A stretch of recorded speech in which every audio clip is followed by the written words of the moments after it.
Ace swallowed. Junpei could feel his hands begin to sweat. Only Clover seemed unaffected. とにかく開けてみよう。 She walked up to the door and put her hand on the knob. It opened easily, and without so much as a pause, she walked in. Junpei and Ace followed. The first thing they saw was a man on the floor covered in blood. Junpei felt his body seize up, his mouth went dry, and he felt very, very cold. The blood in his veins slowed to a crawl, and his heart tightened like a fist.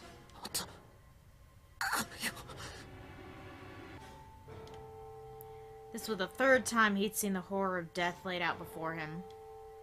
He didn't think it was something he could stand to see much more of. Still, he had begun to accept that whatever it was that he saw, whatever happened to him, was beyond his control, and whatever force controlled him was driven by a determination that he could not hope to match.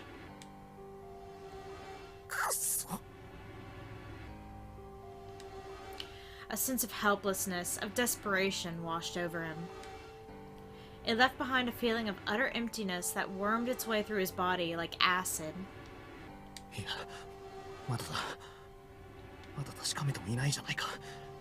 He's dead, Junpei. Just let it be.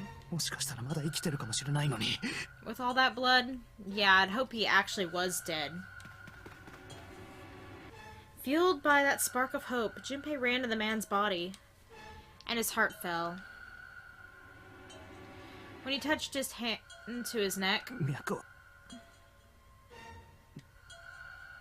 his pupils had dilated, and he wasn't breathing.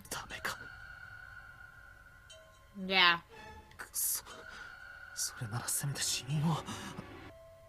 I know how it happened. Junpei lifted the man's already stiff body. There was a deep red wound on his chest.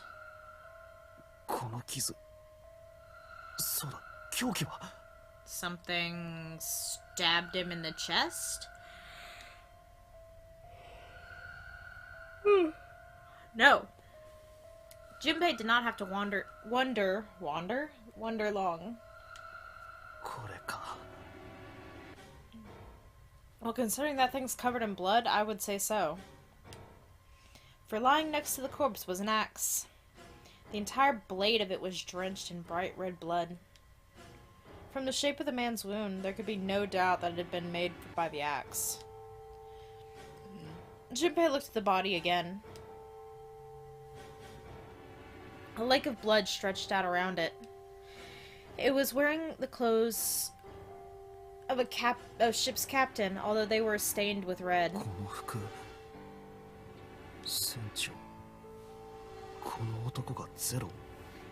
No. Don't be falling for tricks like that. On his left hand was a bracelet. The number on the bracelet was 0.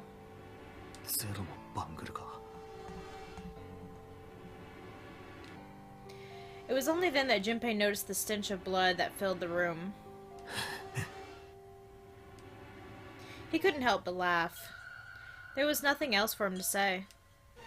It was too simple, too obvious, too straightforward. If there hadn't been a dead man on the floor, Junpei might have thought it was a joke. Junpei.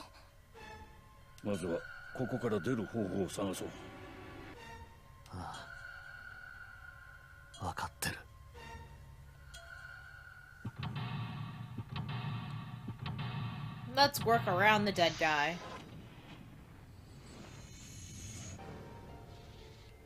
Chic a way out. Alright. I like how it doesn't actually it puts the blood on the chair in this, but it doesn't put the body on the floor.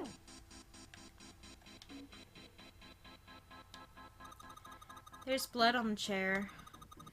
Do you think it was the dead guys? Yeah, probably.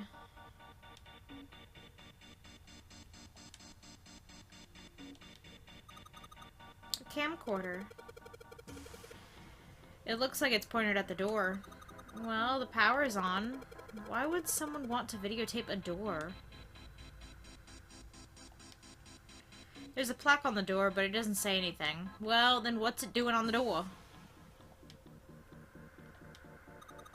It's a lamp, but it doesn't turn on. I don't think there's anything special about it. A music box. Oh, it's one of those old music boxes. How about we wind it up?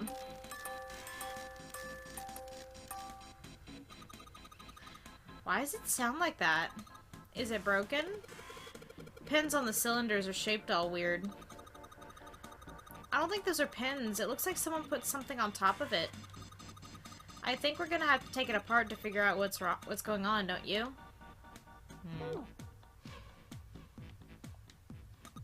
A bed. There's nothing on it, or in it. Well, can I be in it?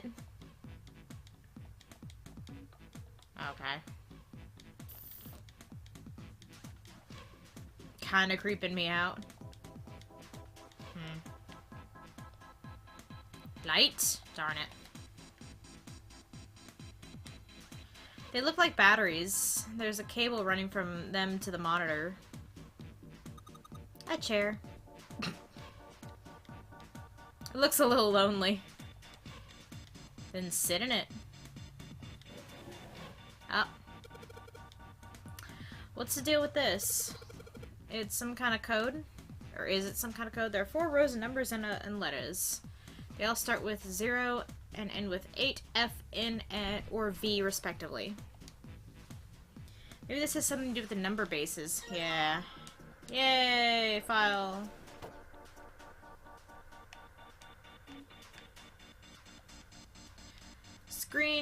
This screen shows the big hospital room. The screen showing what's happening on the central staircase of B deck. Small room that I don't recognize.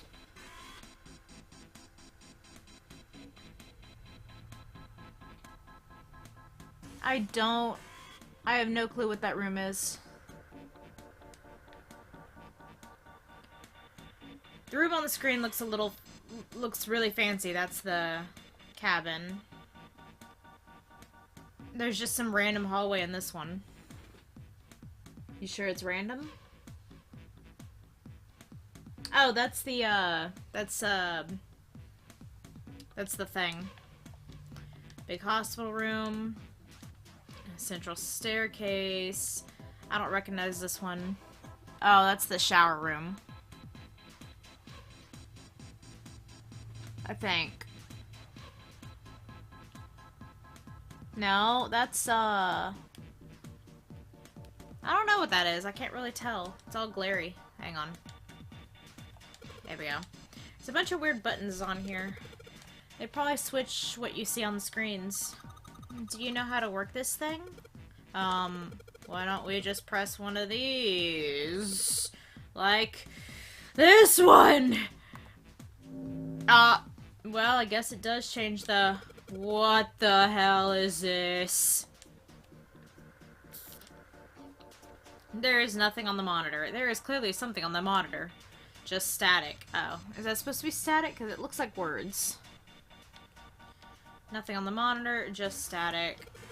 Hey, isn't the door on the screen the one right behind us? You're right. So whatever that camera sees is sent to this screen in real time. I wonder if that means something, you know?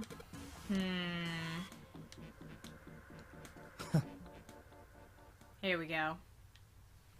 Junpei snorted with grim humor for the second time since he'd come into the room. The 4 screens along the bottom had a single letter, each spelling out... Z-E-R-O. 0. なんだかバカにされているみたいだよな。どう思う? He turned to Clover, who was standing next to him. Clover nodded. 別に It seemed that she cared about little. Of course, Junpei could hardly blame her. Given the strain she was surely under, Junpei was somewhat surprised she had responded at all. Ah, favorite soundtrack in this game. Still, he had to ask. He gestured toward the corpse. じゃあこの男のことは本物のゼロだと思うか？ Clover shook her head weakly. 思うわけないでしょ。私言ったはずだけど、ゼロは私たちの中にいるって。ああ、そうだったな。だがそのことを抜きにしてもこの男がゼロじゃないことは明らかだ。わからないか？モニターに表示されたゼロの文字、船長服、そして手首のバングルには数字のゼロ。どう考えたってあからさまに主張してるとしか思えないだろうが。見て見て、ここにゼロがいるよ。この死体こそがゼロなんだよなんてな。笑えるだろう。そうだね。頭悪すぎだし。いや違う、そうじゃないんだ。これを仕組んだ人間のバカさ加減が笑えるってわけじゃなくて、なんて言えばいいんだろう。これは真犯人からの挑発なんだよ。奴は俺たちのことをからかってるんだ。だってそうだろ。もしも真犯人が本気でこの男をゼロであるかのように見せかけたかったのなら、バングルなんてはめるわけがない。まるで私は犯人ですって書かれた看板を首からぶら下げてるようなもんだ。そんなことをしたら一発で本物のゼロではないと見抜かれてしまう。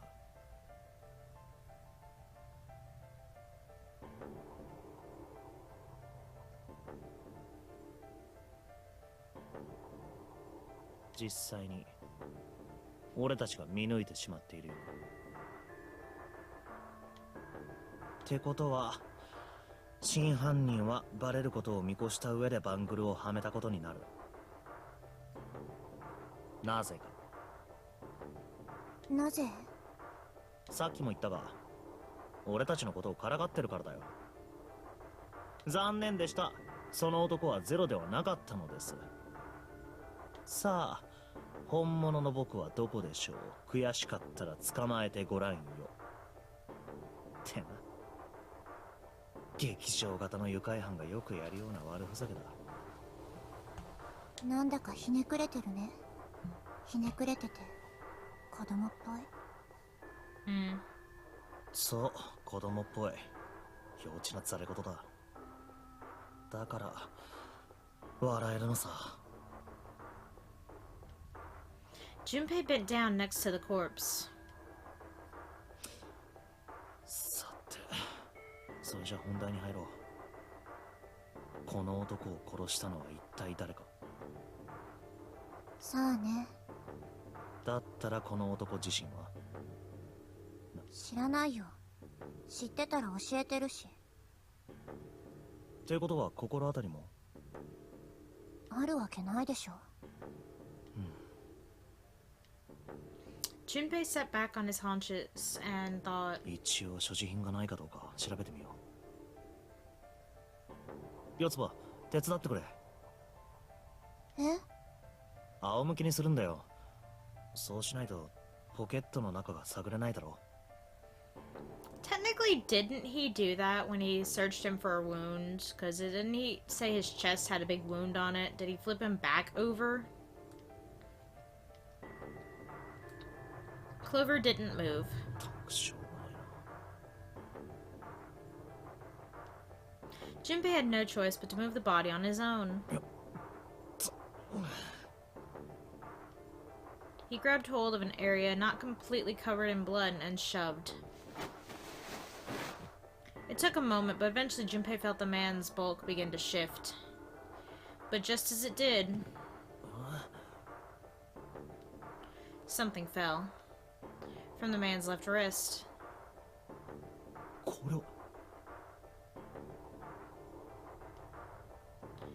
The bracelet with 0 on the face. バームを外す方法についての資料。それは2つしかない。1つはこの船から脱出すること。もう1つは心拍数がゼロになること。外に出るか、はめている人間の心臓が停止すれば、バームは自動的に外れるようになっている。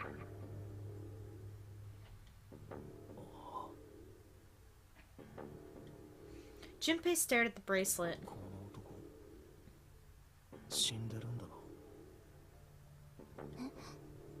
な。いや、なんとなく改めて思ったっていうか、バングルが外れたってことはこの男が死んでることを示してるわけで。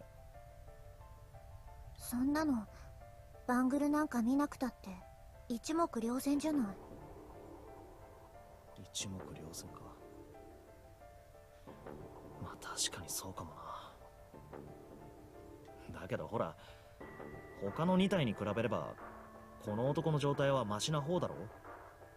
だからそれでなんというか、死んでるって実感が湧かなくてな。Just paint the vivid picture for her, Junpei. Just.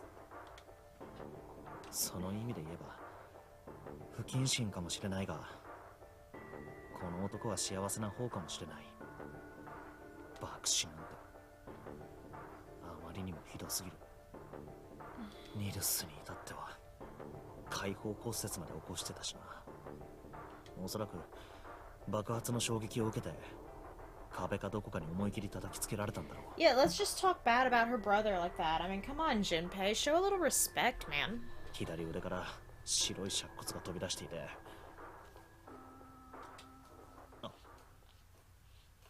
Jeez, man.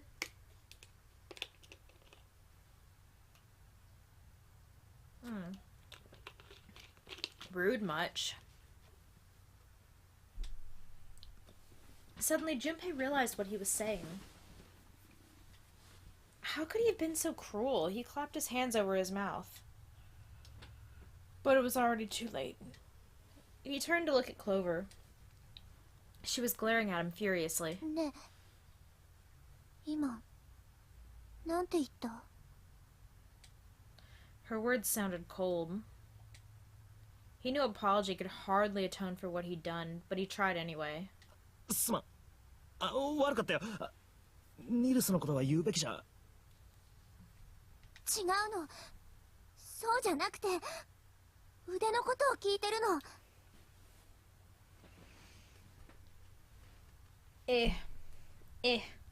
There we go. 腕。そう、お兄ちゃんの左腕見たんでしょ？ああ、確かに見たか。お前だって見たんじゃないのか。見てないよ。見れるわけないでしょ。あの時は気が動転してて、そんなこと確かめる余裕なんてなかったもん。Ah, shite. Apparently that does the same thing. Clover took a quick, deep breath. ねえ、それって本当に左腕だった？ Junpei thought back. ああ、間違いない。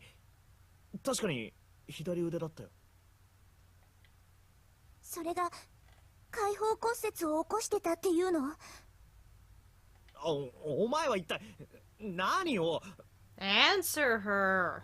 いいから答えて、早く。 He can't answer you and shut up at the same time, dear. But I get what you're trying to do. She shoved her face closer to his. He could see the fire in her eyes. Junpei winced and swallowed. おお、その通りだよ。肉を突き破るようにして白い骨が。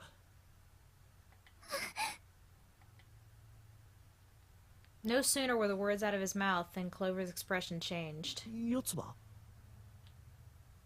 どうした？もし何か気に障るようなことを言ってしまったなら。 Suddenly, she was crying. Junpei wasn't sure what to do. ありがとう。 It was close to the last thing he had expected to hear. あの Junpei had no idea what had just happened. He didn't think he'd done anything worthy of thanks, and he couldn't understand why she would have chosen that moment to begin crying. So he simply stood there, confused. ありがとう。純平。 She thanked him again, and then something even stranger happened. Oh, hello.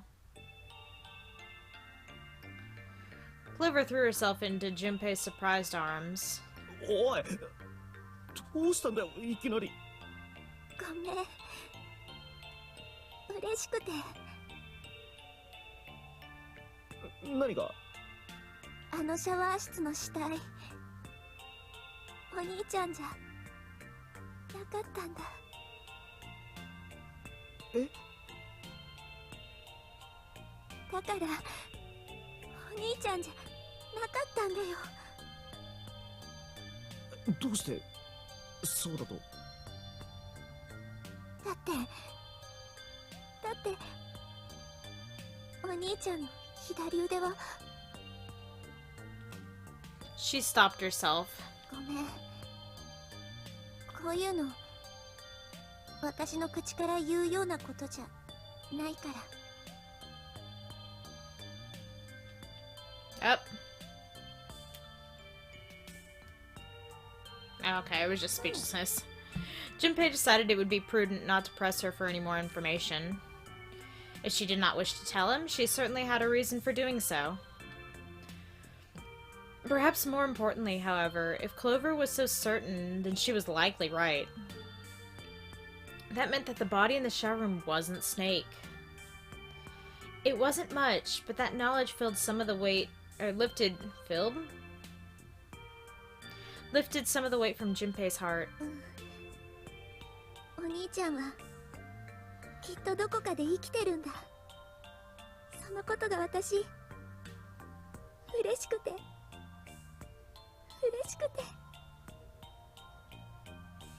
Tears shone in her eyes. Those tears melted Junpei's heart. As she cried, she had pushed herself up against his chest like a child. Junpei put his arms around her and held her tight.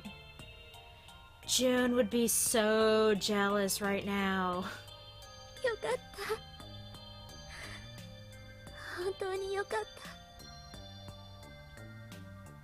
純平の言った通りだったよ。いつでもどんな時でも希望を捨てちゃいけない。大切なのは信じること、そして愛することだ。この3つが揃った時、初めて幸運が訪れる。 Clover reached into her pocket and pulled something out.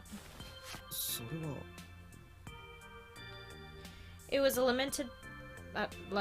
laminated bookmark with a four-leaf clover. 私これがあったから頑張ってこれたんだ。本当は絶望と不信と憎しみでいっぱいだったけど、でもこの四つ葉のクローバーがあったから純平の言葉を聞いてたから、だから私。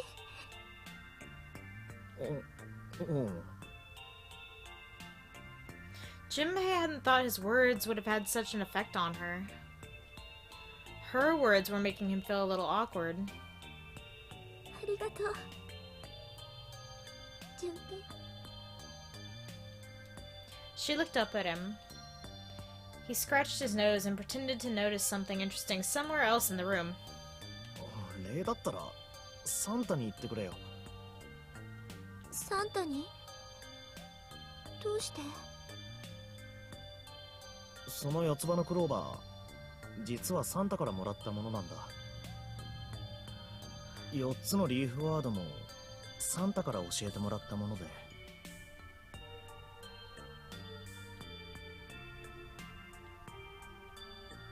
Then suddenly, tender moment over. Clover broke away from Junpei. How dare you deceive me? Eh? He looked confused. He hadn't thought she'd react that poorly. Clover began to pace across the room.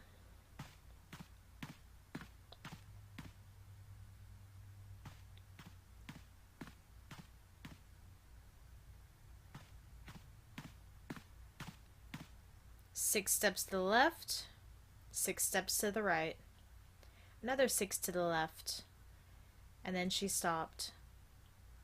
ねえ、それって本当にサンタから聞いたの？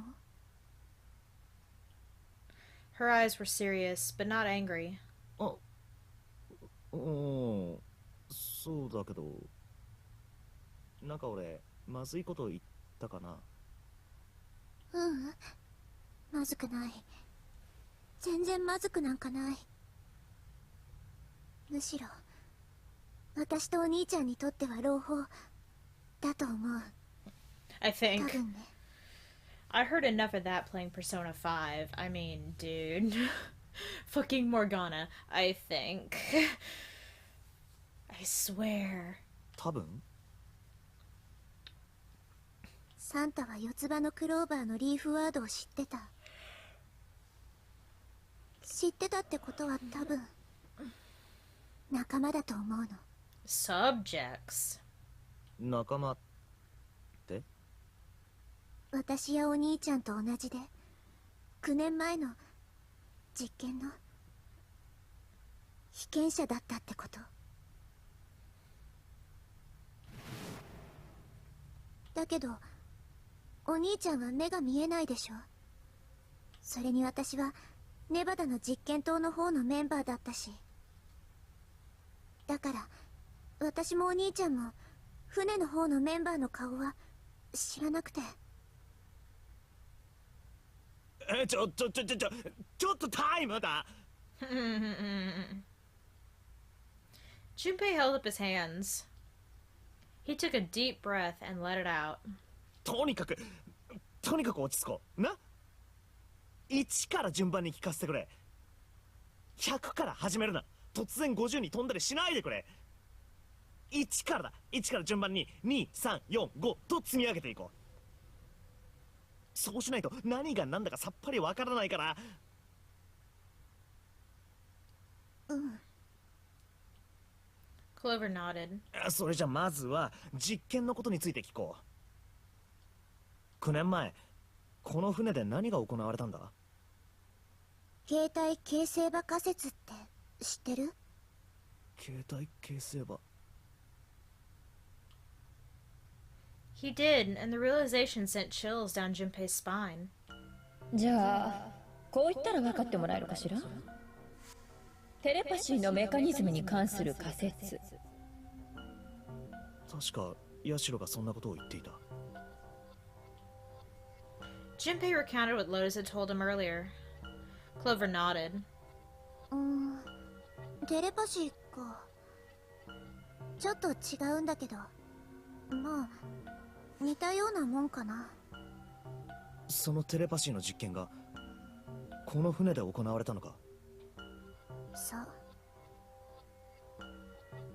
具体的にはどんな風に？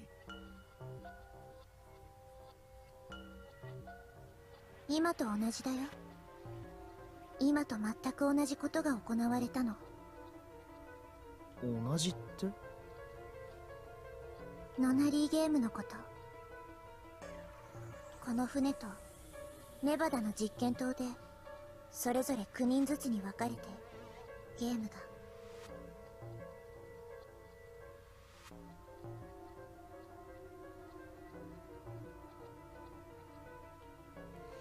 Junpei grabbed the sides of his head. すまん、全く意味がわからないんだが、ノナリーゲームとテレパシーの実験、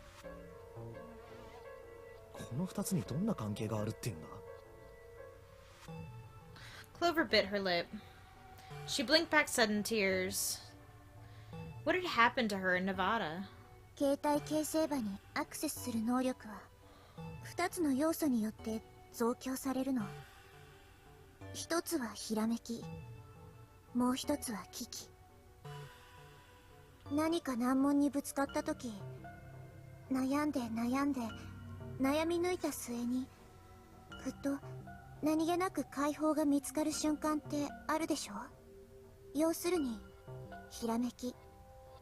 そのひらめきによって得られた情報がテレパシーとしては一番伝わりやすいんだ。それに危機が加わるとさらに情報は伝わりやすくなるの。